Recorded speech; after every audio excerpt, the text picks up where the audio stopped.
Welcome back to art class with Mr. Darby. Today we're going to be working on a metal foil project that we actually can melt crayons on. So I got another video out there with a pancake griddle and some aluminum foil. You can actually draw right on the foil and the crayons will melt, but this time I have a sheet of foil and I have an example here that I've already drawn up of a foil drawing. Alright, you can see that I pushed the pencil into the foil to make lines, and actually these lines are going to be awesome here in a little bit because I'll be able to lay the crayon down and it'll kind of act like a bowl. It'll hold that wax in it so that when it melts it doesn't drip down the page. So if you have the metal out and you have a pancake griddle, I have a pancake griddle, I'll show it to you here in a minute. We can draw this pretty easily and we'll get started. So first let me show you how to draw it. I just wanted to take a second and show you that I have my pancake griddle underneath my copper piece. I'll slide the copper piece around just so that I can melt where I want to melt.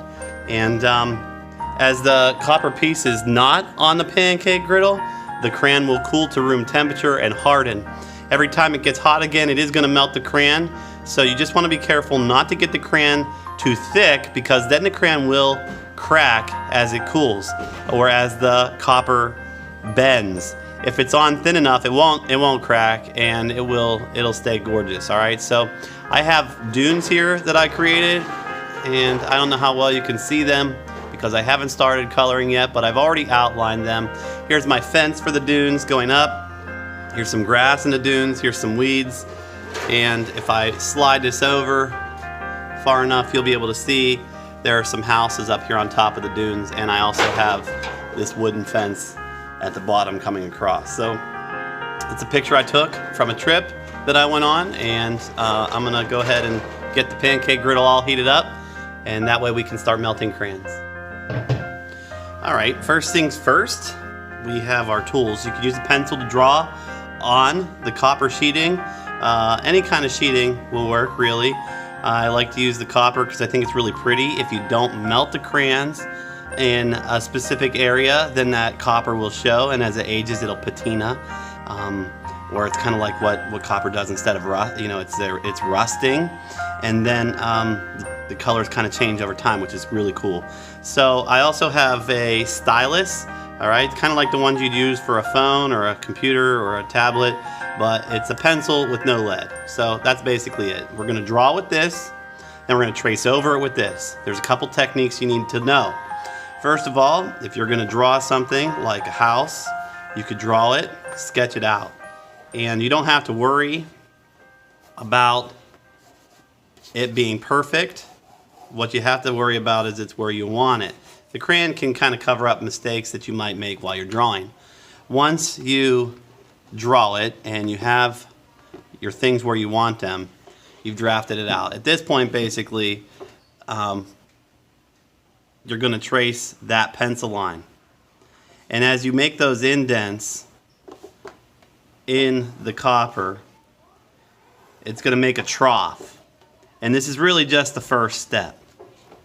There are other videos out there about embossing sheets of metal like this. I watched one with an aluminum can and I love it. All right, so here's our house. This is like the first step. Okay, and you can see I'm doing this on like a foam core board. And when you're done with that, you actually have to flip it over to the back side. And so now that I'm looking at the back, what I'd like to do is now go and push around the edges. So I'm basically outlining what I just did. Not tracing in the lines, that would push them back in the other direction. But I'm making this a little more exaggerated by following along the edge of the lines that I've already embossed. And you can start to see how it sinks in. I made a mistake, and that's okay. Like I said, the crayon will cover up some of your mistakes, and you know, this here is not a perfectly straight line. It might be difficult to trace around. The metal may give you some issues.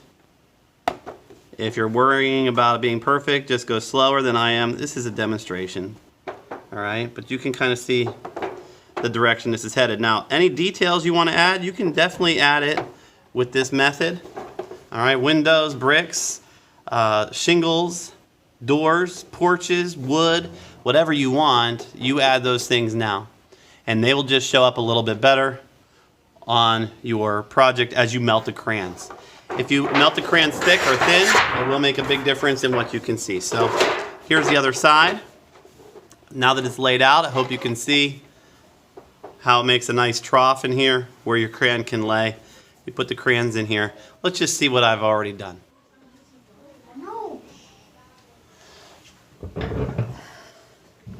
Alright, so right now I have my pancake griddle heated up to a little less than 200 degrees, which is more than enough to heat up the copper and melt the crayons. It does smell a little funky, but I get used to it. Copper's hot. If I touch it, it's going to burn me. But you can use any kind of crayon. I got Crayola here, and I got these KidCraft crayons, and I'm pretty sure it doesn't matter.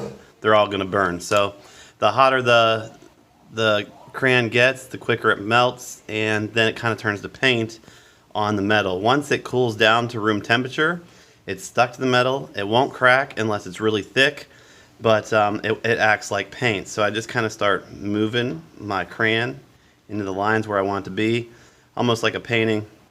I don't have to work quick, but I definitely don't want tons of wax because it can kind of melt and drift into places that I don't want to go into. So just showing you here, using many different colors, they'll blend and make new colors, looking for areas of shadows, using my photograph as my reference, and then you can look and see here's a flat end from it getting melted. So any old crayon will do. I have a little crayon here, it's a little brown crayon, so I can put my shadows in, and you can see even how the shadows can kind of melt.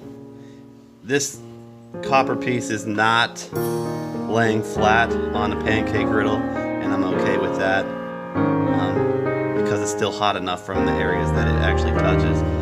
So that's the beginning of it. As you work, you kind of slide your copper sheet around or whatever. Maybe you're using stainless steel, maybe you're using aluminum foil, and then as you move it, maybe that part of the metal that's not touching the pancake griddle anymore will cool off enough that you can handle it. Sometimes I'll wrap my fingers in Band-Aids so that I can grab it, and sometimes I don't. Sometimes, like this is big enough, I don't have to do that. It's not very hot around the outer edges, but be careful and enjoy blending your colors and having fun. I'm going to keep working on this for a while, and then I'll update you as I get a little further